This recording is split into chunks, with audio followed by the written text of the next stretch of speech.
So you've probably all been given a spring, or some of you might have springs. If you've got a spring, can you hold it up? Show me you've got a spring. We can all be together with our springs. And please feel free to pass it around during the talk, share it with others, give it a little pull, a little tug. It's quite a lot of fun doing that, and enjoy. And you can take them away with you at the end if you want to, and you can fight for them at the end of the show.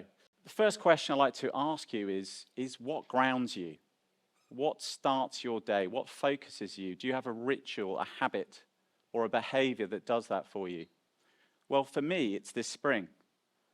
And it's something I do every morning when I leave the house. I go downstairs, I pick my spring up off the key next to me by the door, and I open my spring as I breathe. As I mindfully open the spring, I breathe in, and as I release, I breathe out and exhale. And this is something I do mindfully 3 or 4 times. And this is something that really sets me up for the day. But what it really does, and this is really important to me, it connects me to my story and my history. So what I'd like to talk to you about now is the difference between ownership and custodianship. Ownership, the right or state of being an owner. This, for me, speaks of something quite negative, quite narrow-minded, quite short-sighted. It's about depleting. It's about not savoring. It's about closing down. It's about leaving something in a worse state than you found it. And I think, if we're all honest, this is something we do with many of the things we buy, whether it's toys, clothes, cars, anything like that. Whereas custodianship, this to me speaks of something positive. It speaks to me about something bigger. It speaks to me about improving, growing, nurturing, perhaps even loving. For me, one of these things has a future, and that's what I'm here to talk about today. I joined the family business 21 years ago, and it was clear it was struggling.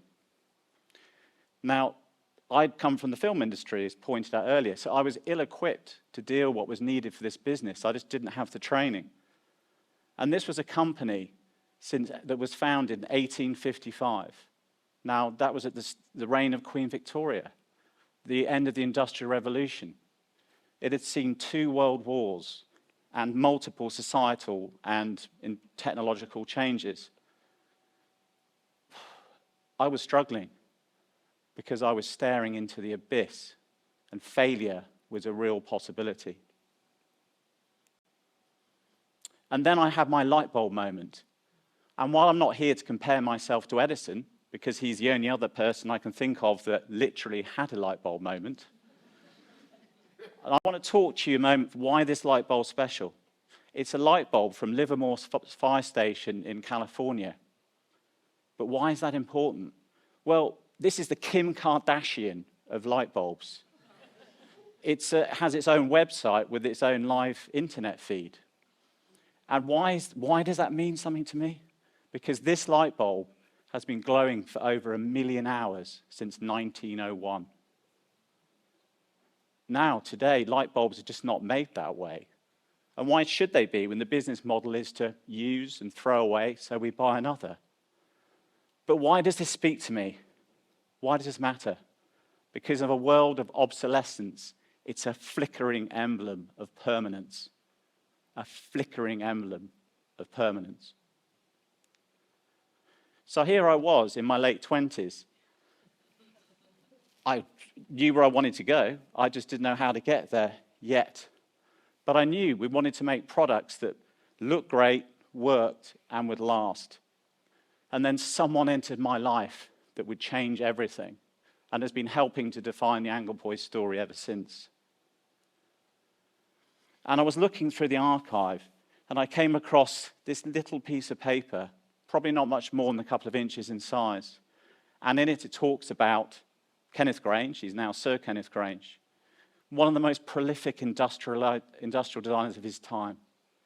Trains, planes, and automobiles, and more products than you can shake a stick at. And in it, he wrote, "It's a minor miracle of balance." The hairs are starting to lift on my neck. They still do it now.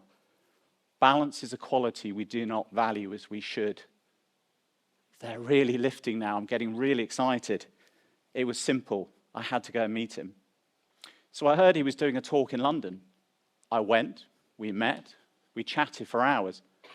He was utterly charming. It turned out his mother used to make springs at home, piecemeal. And the name of our springs were known to the family. And what even fascinated me even more was his mother had got a long service award, which was a car spring, which sat next to the fireplace. But if we wanted to redesign our products, we needed to find someone that really understood the product at a deep level. And we still work together till this day. And this year, he celebrates his 94th birthday and is designing more than ever.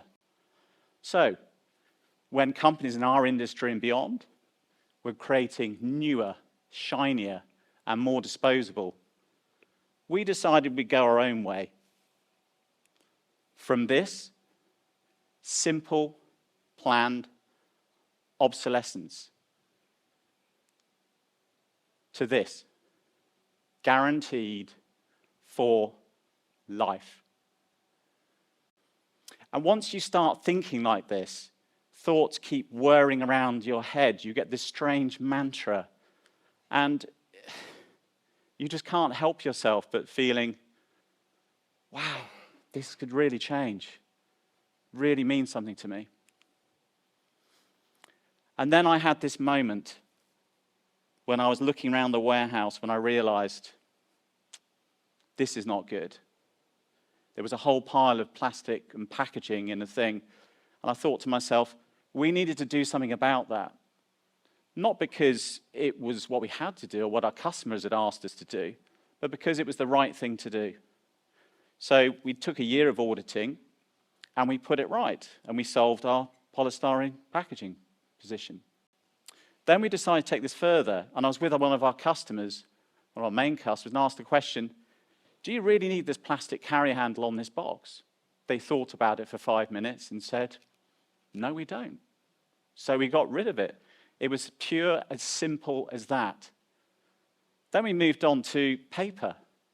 Did you know a ream of paper covers 30 square meters? That's about the size of a large garage. I didn't. Well, we were using hundreds of reams a year. But within 3 weeks, we decided we needed to get rid of it. Once you start looking at these things and doing something, it's not just good for customers. It's not just good for businesses. It's not just good for the planet. It's good for your soul. It's a catharsis. And this leads me on to the bigger question.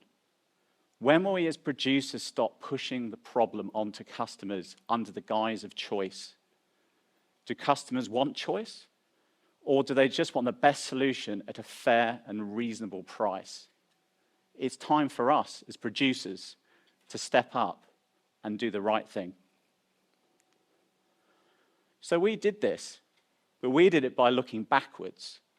And I mean all the way backwards to 1932, when we first started making our lights. And we asked ourselves the question, how can we make it more compelling for people to keep things rather than throw them away? So we started making spares for our products from the 1930s, rewire kits and repair services, things that would make them endure and last longer. And then we looked at what we were currently making and going, how do we make our products better? How do we make them last longer? How do we make them more useful? Then thirdly, we produced a design manifesto. And that was to say, how do we make all products for the future and forever last? And then the fourth thing we did, the icing on the cake, a true lifetime guarantee on all our products. And here's my father.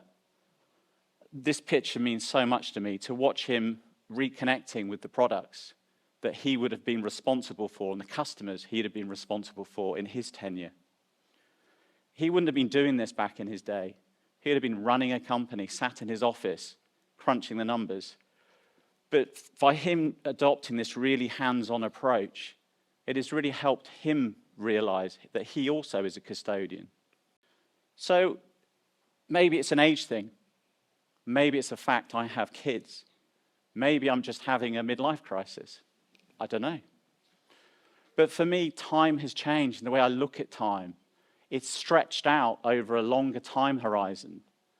And I see all the way back to my ancestors. I see all the way through my father, my grandfather, my great-grandfather, and my great-great-grandfather. But all the way forwards as well to unborn generations, hundreds of years ahead.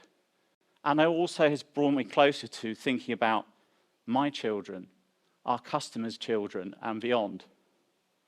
And why is all this important? Because it matters, and the future matters. When great companies is all about thinking about longevity, purpose, and enduring a future. And I want to take a moment to just read something from advertising legend Sir John Hegarty, who has been writing about our company and our products. What do you see when you switch on an angle poise? A pool of light or a lamp illuminating brilliance? The book you're reading, the music you're playing, the design you're creating, or even the cake you're baking? A design that functions, not flirts. A spring-loaded tool that adopts whatever position you command. A symbol of permanence in a world of obsolescence that switches on your imagination, turning darkness into light with a reassuring click, on and off. We're not just a lamp, we're an angle poise, made for life, a life we guarantee. To conclude, a business like ours can never really have an owner in the accepted sense of the word, just a series of custodians, and I am proud to be one of them. Thank you.